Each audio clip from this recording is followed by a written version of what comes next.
Hello, hustlers. Welcome back to another episode. Before I get started, I do want to give a gentle warning. This episode is about menstruating in Asia.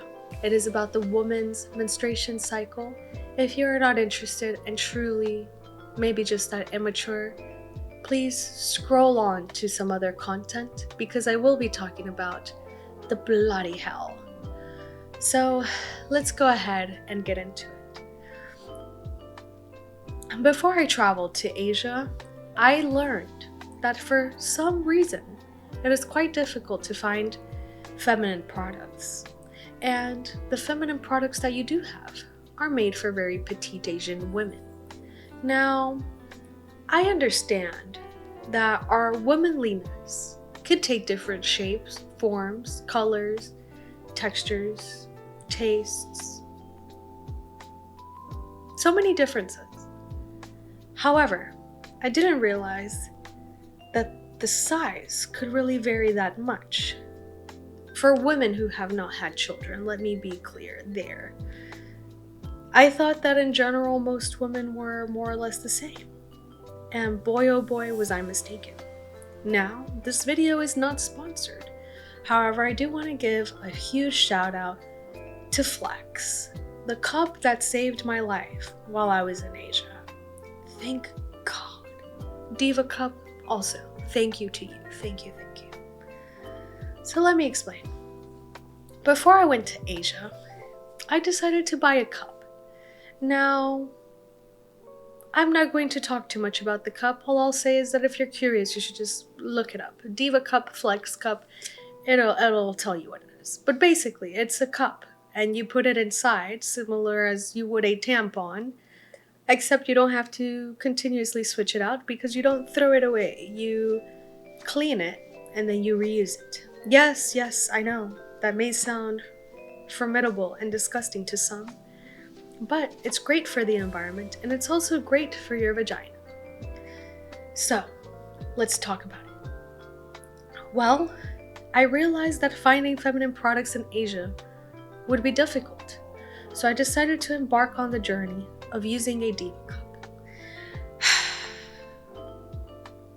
After squatting in the bathroom and doing all sorts of gymnastics, I was finally able to find success. And I was a little bit uncomfortable at first, but then I kept it in and I walked around and I realized it felt the same all day long. It wasn't uncomfortable. And I didn't feel that expanding feeling that you feel sometimes when you use a tampon, or feeling like you're wearing a wet diaper when you're wearing a pad. And let's not even get started about going to the gym and being sweaty down there and having things that are expanding with moisture. Truly not the best. So I used the cup, and the cup was awesome. And then I went to Asia, and I continued to use my cup, thank goodness for that. But what surprised me the most was this. They did have tampons in some very select stores, and I kid you not, they were like this big. They were minuscule, they were tiny. A cigarette would have been bigger. Now, I recently went to Mexico, and in Mexico, I found the same type of tampons. Now, you may think, oh, well, it's because tampons in the US have all this extra plastic in the applicator and so on and so forth. Yes, but even after you remove the applicator and all of that, they're usually bigger and thicker, and it just makes me wonder, like, what are we doing here? And like, why do we need to be so filled inside?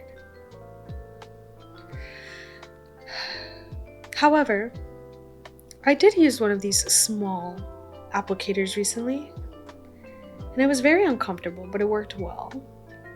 And for reasons that I can't go into detail here, it was the safe choice for me instead of using a cup at the time. But yes, I say all of that to say this. If you are a lady, identify as a woman, or a human being that menstruates, I highly suggest you use a Diva cup or a Flex cup, and you take them with you Now, don't be reckless like I was. Make sure that you take two, take a spare, because I had the unfortunate incident that after removing one time, I forgot, and I left it in the restroom. And of course, when I came back, it was gone. But if I'm being honest, even if it had been there, I don't know if I would have used it again. God knows what could have happened to it while it was sitting there. However, I have felt a lot better, and I am a quite athletic person, and it doesn't get in the way, it doesn't take time away from me, it's very comfortable, and I like knowing that I'm not inserting chemicals and papers and things that disintegrate, which there is no judgment if you do. I was also once there, but after educating myself, my anxiety and paranoia would not allow me to use it ever again, unless in the situation where that was really my only option. And well, I mean, you do what you have to do. And also, can we talk about how expensive the tax is on feminine product?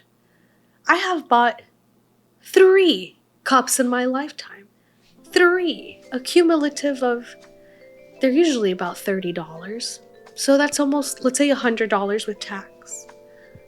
$100 in tax. And it's been several years.